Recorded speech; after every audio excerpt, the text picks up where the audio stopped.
Hello everyone, welcome to our YouTube channel target for IQ. इस video में हम discuss करने वाले हैं सेक्शन 33 ऑफ एविडेंस एक्ट को स्टार्ट करेंगे। ठीक है, जो लास्ट लेक्चर था उसमें सेक्शन 32 कंप्लीट हो गया था, तो ये सेक्शन 33 है, ये भी सेक्शन 32 से ही रिलेटेड है ना। ये भी किसकी बात करता है? ये बात करता है relevancy of certain evidence for proving in subsequent proceeding the truth of facts therein state. कि भाई क्या कह रहा है कि किसी साक्ष्य में कथित तथ्यों की सत्यता को पश्चातवर्ती कार्रवाई में साबित करने के लिए उस साक्ष्य की सुसंगति, है ना, रेलिवेंसी की बात कर रहा है कि पहले क्या कर दिया गया, कोई एविडेंस दे दिया गया है ना, कोई एविडेंस दे दिया गया। जैसे सेक्शन 32 में एविडेंस दिया और एविडेंस देने के बाद में क्या हुआ कि एविडेंस नहीं, कोई स्टेटमेंट है ना, स्टेटमेंट दिया। सेक्शन 32 में क्या होता है कि कोई स्टेटमेंट दिया जाता है, किससे रिलेटेड? रेलिवेंट फैक्ट से रिलेटेड, है ना। कोई स्टेटमेंट देने के बाद में वो व्यक्ति क्या है, या तो मर गया है, या मिल नहीं सकता, या फिर साक्ष्य देने में असमर्थ हो गया है, या फिर क्या है कि उसे बुलाना अनरीजनेबल है, या उसे बुलाने में देरी और खर्च होगा, है ना। तो जो उसने स्टेटमेंट कहा था वो क्या माना जाता है? वो स्टेटमेंट अगर रेलिवेंट फैक्ट से रिलेटेड है तो वो स्टेटमेंट रेलिवेंट माना जाता है। ठीक है, वो रेलिवेंट होता है। क्लियर? वहां पर क्या है? स्टेटमेंट है। यहाँ सेक्शन 33 में किसकी बात करता है? यहाँ पर बात करता है कि एविडेंस की। अगर किसी पर्सन ने कोई क्या दिया है, कोई एविडेंस दिया है, कोई एविडेंस पहले दिया गया है, तो किसी साक्ष्य में कथित तथ्यों की सत्यता को, किसकी बात कर रहा है कि किसी एविडेंस में कथित क्या है, कोई फैक्ट है, कि उस फैक्ट की किसको, सत्यता को किसी पश्चातवर्ती, मतलब पहले प्रोसीडिंग तो कंप्लीट होगी, उस प्रोसीडिंग के बाद वाली कार्रवाइयों में साबित करने के लिए उस साक्ष्य की सुसंगति की बात करता है। क्लियर है? उस एविडेंस की रेलेवेंसी की बात करता है सेक्शन 33। क्या कह रहा है कि वह एविडेंस, वह साक्ष्य जो पूर्व की न्यायिक कार्रवाई में या प्राधिकारवान व्यक्ति के समक्ष दिया गया था। ठीक है, कोई एविडेंस क्या दिया गया था, किसी पहली प्रोसीडिंग में दिया गया था, किसके, किसी जुडिशियल प्रोसीडिंग में दिया गया हो, या फिर किसी अथॉरिटी वाले पर्सन की व्यक्ति के समक्ष दिया गया हो। ठीक है, एविडेंस दिया भाई। ठीक है, एविडेंस देने के बाद में क्या हुआ कि जिसने एविडेंस दिया था, जो क्या था, विटनेस था, वो अब मर गया है, मिल नहीं सकता, या फिर साक्ष्य देने में असमर्थ हो गया है, या उसका बुलाना क्या है, अनरीजनेबल है, या देरी और खर्च होगा। तो ऐसे विटनेस की पूर्व की कार्रवाई में यदि क्या हो गई हो, उसकी प्रतिपरीक्षा का किया, ठीक है, किसका, प्रतिपरीक्षा का अवसर मिल गया था, क्रॉस एग्जामिनेशन का अवसर मिल गया था, क्रॉस एग्जामिनेशन उसका हो गया था। ठीक है, वह वाद भी उन्हीं पक्षकारों एवं प्रतिनिधियों में था। जो पहला केस था वो उसी पार्टी के बीच में था जिस पार्टी के बीच में अभी फिलहाल वो केस है। ठीक है, और उस कार्रवाई में सारते वही पर्सन होने चाहिए कि जो क्वेश्चन होंगे वो क्वेश्चन होने चाहिए, कौन से होने चाहिए? वो क्वेश्चन वही होने चाहिए that the question in issue was substantially the same in the first in the second proceeding। Clear है कि जो क्वेश्चन पहले थे वही क्वेश्चन क्या होने चाहिए, सेकंड वाली प्रोसीडिंग में भी सेम होने चाहिए, पार्टी सेम होनी चाहिए। क्लियर है? पार्टी सेम होनी चाहिए, उनके जो प्रतिनिधि हैं, अगर उनके कौन है, लीगल रिप्रेजेंटेटिव हैं, तो वो सेम होने चाहिए। और पहले वाला जो केस था उसमें क्या हो गया है, उनका क्रॉस एग्जामिनेशन हो गया है कि एडवर्स पार्टी को फर्स्ट प्रोसीडिंग में राइट मिल गया था, किसका, क्रॉस एग्जामाइन करने का। ठीक है, तो क्या होगा भाई, तब वह पूर्व की कार्रवाई में दिया गया एविडेंस इस पश्चातवर्ती कार्रवाई में भी क्या होगा, रेलिवेंट माना जाएगा। क्लियर है? समझ आ गया कि क्या होता है सेक्शन 32 में, क्या दिया जाता है? सबसे पहली बात है, सेक्शन 32 में कोई स्टेटमेंट दिया जाता है, ना तो उनका कोई एग्जामिनेशन हुआ होता है, ना कोई क्रॉस एग्जामिनेशन का अवसर मिला होता है, सिर्फ एक स्टेटमेंट दिया जाता है, चाहे उस टाइम पे उसे इस घटना की आशंका थी भी या नहीं भी थी। क्लियर है? लेकिन सेक्शन 33 में क्या होता है कि भाई एक प्रोसीडिंग चली पार्टी के समक्ष, है ना, दो पार्टी हैं, सेकंड वाली जो प्रोसीडिंग है उसमें भी सेम पार्टी है ना। उसमें क्या हुआ था, फर्स्ट वाली जब प्रोसीडिंग चली तो उसमें क्या मिल गया था, क्रॉस एग्जामिनेशन का की अपॉर्चुनिटी मिल गई थी, या फिर क्रॉस एग्जामिनेशन हो गया था। पहली और दूसरी वाले जो केस हैं उनमें पक्षकार समान हैं, उनमें क्वेश्चन सेम है ना, तो अगर पहले में अगर किसी विटनेस से अगर कोई एविडेंस दिया गया था तो वो वाला एविडेंस ही पश्चातवर्ती जो सेकंड वाली प्रोसीडिंग होगी तो उसमें भी क्या माना जाएगा, रेलिवेंट माना जाएगा। अगर वो साक्षी मर गया है, विटनेस मर गया है, मिल नहीं सकता, साक्ष्य देने में असमर्थ हो गया है, अयुक्तियुक्त है या उसे बुलाने में देरी और खर्चा होगा। क्लियर है? आई थिंक समझ आ गया होगा बिल्कुल। अब देखिए कुछ नोट करने वाली बातें हैं कि सेक्शन जो 32 में है वहां पर जो मैंने अभी बताया आपको कि स्टेटमेंट रेलिवेंट होता है, क्या कोई कथन सुसंगत होता है, लेकिन जबकि जो जो सेक्शन 33 है उसमें जो एविडेंस दिया गया होता है तो उसमें एविडेंस रेलिवेंट होगा। और एविडेंस कब माना जाएगा, जब मेन एग्जामिनेशन हो गया हो, क्रॉस एग्जामिनेशन हो गया हो, री एग्जामिनेशन हो गया हो, है ना, या क्रॉस एग्जामिनेशन का अवसर मिल गया हो, तो वो क्या माना जाता है, वो एविडेंस माना जाता है। क्लियर? फिर कह रहा है कि सेक्शन 32 में प्रतिपरीक्षा का होना आवश्यक नहीं है। ठीक है, यहाँ पर क्या सेक्शन 32 में जरूरी नहीं है कि क्रॉस एग्जामिनेशन हो गया हो या मेन एग्जामिनेशन हो गया हो, बस उसे का कोई स्टेटमेंट होना चाहिए। लेकिन सेक्शन जो 33 है उसमें प्रतिपरीक्षा क्रॉस एग्जामिनेशन का होना आवश्यक होता है। क्लियर? तो सेक्शन हमारा 33 हुआ कंप्लीट। इसके बाद में है सेक्शन 34।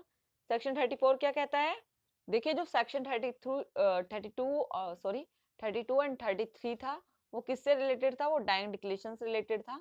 ठीक है, या फिर ऐसे स्टेटमेंट थे, ऐसे एविडेंस थे जबकि क्या होता है, जबकि statement by person who can not be called as witness, कि ऐसे व्यक्तियों के द्वारा दिया गया स्टेटमेंट या फिर एविडेंस जो कि मर गया है, मिल नहीं सकता, या उसे साक्ष्य देने के लिए अब बुलाया नहीं जा सकता साक्षी के तौर पर।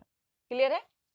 अब हमारा यह सेक्शन 34, सेक्शन 34 किसकी बात करता है, स्टेटमेंट मेड अंडर स्पेशल सर्क्यूमस्टांसेस, कि भाई विशेष परिस्थितियों में किए गए कुछ कथन के बारे में बात कर रहा है।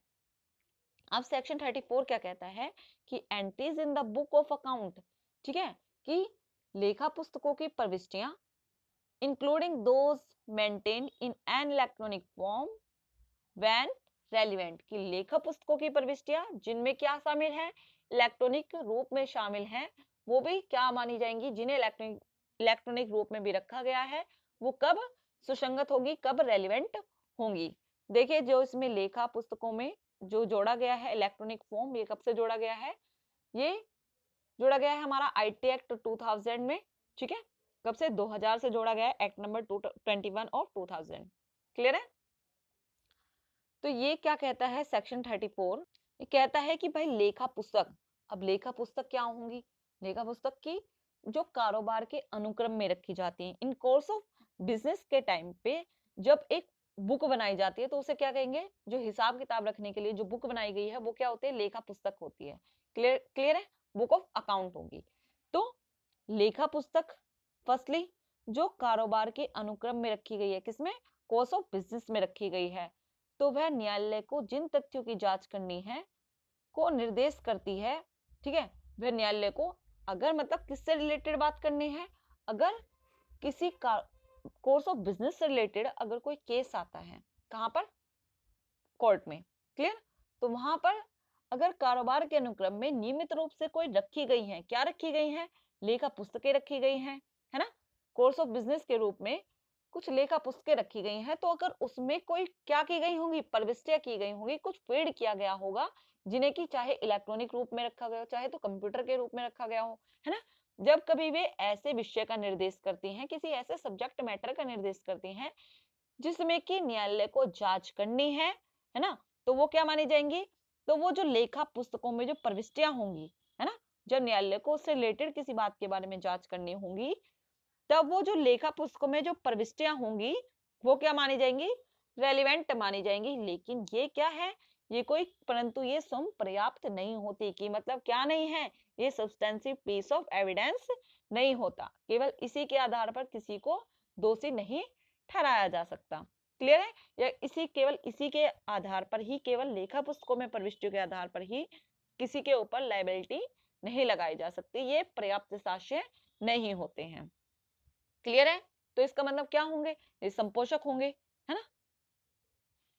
इलस्ट्रेशन देख लेते हैं। इलस्ट्रेशन में कहता है, क्लियर समझ आ जाएगा कि भाई बी पर ए 1000 रुपए के लिए वाद लेके आ रहा है बी पर, कि ए कहता है कि मेरे बी के ऊपर 1000 रुपए मैंने उसे दिए हुए हैं, है ना। ए क्या करता है कि अपनी जो कारोबार के अनुक्रम में जो उसके कॉस्ट ऑफ बिजनेस है उसमें जो उसने बुक ऑफ अकाउंट रखा हुआ है, तो उस बुक ऑफ अकाउंट में की हुई कुछ एंट्री दिखा देता है ना। कुछ एंट्री जाके कहाँ दिखा रहा है, कोर्ट में दिखा रहा है कि इसमें लिखा हुआ है कि मैंने इस टाइम पे किसको, बी को इतने पैसे उधार दिए थे, ठीक है। जिसमें उन लेखा पुस्तकों के परिस्थितियों में क्या दिखाया जा रहा है कि बी क्या है, ए का 1000 रुपए का ऋणी है, उसने डेप्ट लिया है, उधार लिया है, क्लियर है। तो यहाँ पर जो उसकी बुक ऑफ अकाउंट है ना, उसमें जो एंट्री होंगी वो क्या मानी जाएंगी, रेलिवेंट मानी जाएगी, क्योंकि भाई उसने किस में, कोर्स ऑफ बिजनेस के रूप में रखी गई थी, है ना।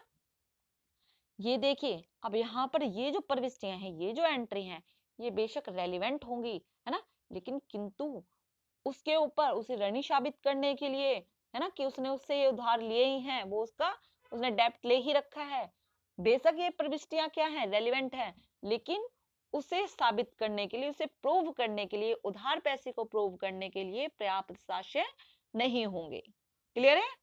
नोट ए सफिशिएंट एविडेंस, सफिशिएंट एविडेंस नहीं है, केवल रेलिवेंट होगा, इसी के साथ उसे और कुछ भी क्या करना होगा, प्रूव करना होगा, किसको, ए को, क्लियर है। तो सेक्शन 34 क्या हुआ हमारा कि भाई entries in the book of account including those maintaining electronic form when relevant, की कब रेलिवेंट मानी जाएंगी। इसके बाद में है, अब देख लीजिएगा कि लेखा पुस्तकों में बुक ऑफ अकाउंट में इलेक्ट्रॉनिक अकाउंट भी, बुक भी शामिल होती हैं। इसके बाद है हमारा सेक्शन 35। सेक्शन 35 किसकी बात करता है, सेक्शन 35 कहता है कि भाई relevancy of entry in public record और an electronic record made in performance of duty, की कर्तव्य पालन में की गई लोक अभिलेख या इलेक्ट्रॉनिक अभिलेख की प्रविष्टियों की सुसंगति की बात कर रहा है, कि अगर किसी पर्सन ने अपने कर्तव्य के पालन में, है ना, अपनी रेस्पॉन्सिबिलिटी को निभाते हुए, अपनी ड्यूटी का पालन करते हुए कोई प्रविष्टियां की है, कोई एंट्री की है, जिसमें कि इलेक्ट्रॉनिक वाले अभिलेख, इलेक्ट्रॉनिक रिकॉर्ड की एंट्रियां भी क्या होंगी, शामिल हैं, तो वो कब क्या मानी जाएंगी, कब वो रेलिवेंट मानी जाएंगी। इसकी बात कर रहा है हमारा सेक्शन 35, ठीक है। तो भाई सेक्शन 35 क्या कह रहा है, सेक्शन 35 कह रहा है कि लोक अभिलेख मतलब पब्लिक रिकॉर्ड, है ना, या इलेक्ट्रॉनिक पब्लिक रिकॉर्ड, या फिर अन्य कोई अभिलिखित पुस्तक, कौन कौन सी, या तो कोई पब्लिक रिकॉर्ड होगा, या कोई इलेक्ट्रॉनिक पब्लिक रिकॉर्ड होगा, या फिर कोई अदर रिकॉर्डेड वाली बुक होगी, ठीक है, जो कि किसमें, फैक्ट इन इश्यू में या सुसंगत तथ्य या रेलिवेंट फैक्ट का क्या कर रही हैं, कथन करती हैं, जिनकी प्रविष्टि लोक सेवक के द्वारा की गई है, किसके द्वारा की गई है, किसी पब्लिक ऑफिसर के द्वारा क्या की गई है, एंट्री की गई है ना, और किसका कथन कर रही है, किसका स्टेटमेंट दे रही है, किसी रेलिवेंट फैक्ट का या फैक्ट इन इश्यू का स्टेटमेंट दे रही है, तो क्या होगा, और किसके द्वारा की गई है ये भी ध्यान रखना है कि पब्लिक, किसके, पब्लिक सर्वेंट के द्वारा की गई होंगी। तो कह रहा है कि पद के अनुक्रम में या विधि के निर्देश पर वो क्या होंगी, ऐसी जो प्रविष्टि की गई है, ऐसी जो एंट्री की गई है, जो पब्लिक सर्वेंट के द्वारा की गई है, वो क्या होंगी, वो सुसंगत मानी जाएंगी, रेलिवेंट मानी जाएंगी, क्लियर है। देखिए भाई सेक्शन 35 हमारा क्लियर करता है कि अगर किसी लोक का अन्य, किसी लोक का मतलब किसी पब्लिक ऑफिसर के द्वारा किसी पब्लिक रजिस्टर में, है ना, चाहे वो इलेक्ट्रॉनिक रूप में हो या फिर बुक के रिकॉर्ड के रूप में हो, उसमें की गई कोई प्रविष्टि, कोई एंट्री जो किसी रेलिवेंट फैक्ट या किसी फैक्ट इन इश्यू की तरफ क्या कर रही है, कोई कथन कर रही है, कोई स्टेटमेंट दे रही है, और किसी लोक सेवक द्वारा अपने पदीय कर्तव्य के निर्वहन में, मतलब किसी लोक सर्वेंट ने, किसी पब्लिक सर्वेंट ने जब वो अपनी ड्यूटी को निभा रहा था, अपनी लायबिलिटी को पूरा कर रहा था, अपने कर्तव्य का पालन कर रहा था, है ना, तो उसमें उसने कोई प्रविष्टि की थी, या उस देश की जिसमें ऐसे पुस्तक, रजिस्टर या अभिलेख या इलेक्ट्रॉनिक अभिलेख रखा जाता है, विधि के द्वारा लोग ने क्या किया था, लोग के द्वारा ये उन्हें कर्तव्य दिया गया था कि भाई आपको इसका पालन करना है, इसमें प्रविष्टि करनी है, ठीक है, किसी अन्य व्यक्ति द्वारा की गई है, तो वो क्या होंगी, मतलब क्या कह रहा है कि या तो पब्लिक सर्वेंट के द्वारा की गई हो, या फिर लॉ ने किसी अदर पर्सन को ऑथराइज किया है कि भाई इस व्यक्ति के द्वारा इसका कर्तव्य का पालन करना है, तो वो क्या मानी जाएंगी, वो जो एंट्री है जो किसमें की गई है, पब्लिक रिकॉर्ड में की गई है, वो क्या मानी जाएंगी, स्वयं ही रेलिवेंट फैक्ट होंगी। क्लियर। अब देखिए समझने के लिए थोड़ा सा एग्जाम्पल के रूप में देख लेते हैं कि अगर भाई कोई हॉस्पिटल है, कोई गवर्नमेंट हॉस्पिटल है ना, गवर्नमेंट हॉस्पिटल में जितने भी पर्सन आए तो उनका क्या बना, एक डाटा बना कि यहाँ पर ये पर्सन आया, इस मरीज ने इसके लिए ये पेपर बनवाया था कि ये इस बीमारी के लिए आया, इस बीमारी के लिए आया, या कोई पोस्टमार्टम हुआ तो पोस्टमार्टम के लिए जाके उसने पेपर बनाया है ना। तो वहां पर जो हॉस्पिटल की एंट्री बुक होगी है ना, तो उसमें जो भी एंट्री होगी, जो भी प्रविष्टि होगी, तो वो क्या मानी जाएगी, वो रेलिवेंट मानी जाएगी, क्योंकि वहां के जो पब्लिक सर्वेंट थे उन्होंने अपने कर्तव्य के वो पालन में उसका निर्वहन किया था, वो एंट्री की थी। क्लियर।